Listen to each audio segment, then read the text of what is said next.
ప్రస్తుతం భారతదేశంలోని పౌరులందరికీ ఆధార్ గుర్తింపు కార్డు. ఆధార్ అనేది గుర్తింపు కార్డు మాత్రమే కాదు, ప్రతి పనికి ఆధార్ తప్పనిసరి అవసరంగా మారిపోయింది. ప్రస్తుతం ఆధార్ లేకుండా కొన్ని పనులు చేయలేని పరిస్థితి నెలకొంది.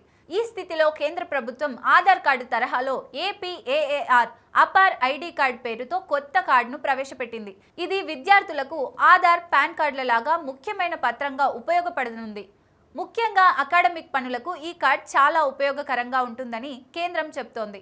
కేంద్ర ప్రభుత్వం అపార్ ఐడి పేరుతో కొత్త కార్డును ప్రవేశపెట్టింది. APAAR automated permanent academic account registry. ఇది పూర్తిగా విద్యా అవసరాల కోసం గుర్తింపు కార్డు. ఈ అపార్ కార్డును నవజాత శిశువుల నుంచి పెద్దల వరకు జారీ చేస్తారు. అయితే మైనర్ పిల్లలకు ఈ కార్డు పొందడానికి తల్లిదండ్రుల సమ్మతి తప్పనిసరి. ఈ అపార్ కార్డు ప్రతి బిడ్డకు వారి తల్లిదండ్రుల సమ్మతితో మాత్రమే జారీ చేస్తారు. ఇది కేవలం గుర్తింపు కార్డు మాత్రమే కాదు, విద్యార్హతకు సంబంధించిన ముఖ్యమైన రుజువు కూడా అనడంలో సందేహం లేదు.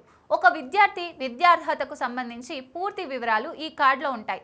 ఈ కార్డు ద్వారా ఆ వ్యక్తి విద్యార్హత గురించి తెలుసుకోవచ్చు. సెకండరీ స్కూల్స్ నుంచి కాలేజీల వరకు విద్యార్థులకు ఈ అపార్ కార్డును అందజేయాలని సూచిస్తున్నారు.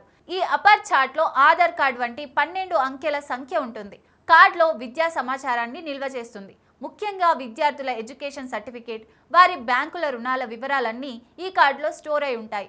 అందుకే విద్యకు సంబంధించిన పత్రాలను తీసుకెళ్లాల్సిన అవసరం లేదని ప్రభుత్వ వర్గాలు చెప్తున్నాయి. ఈ అపార్ కార్డు వారి తల్లిదండ్రుల నుండి సమ్మతి పొందిన తర్వాత మాత్రమే జారీ చేస్తారు. ఈ అపార్ కార్డు పథకాన్ని కొన్ని రాష్ట్రాల్లో ప్రారంభించగా త్వరలో అన్ని రాష్ట్రాలతో అమలు చేసే అవకాశం ఉంది.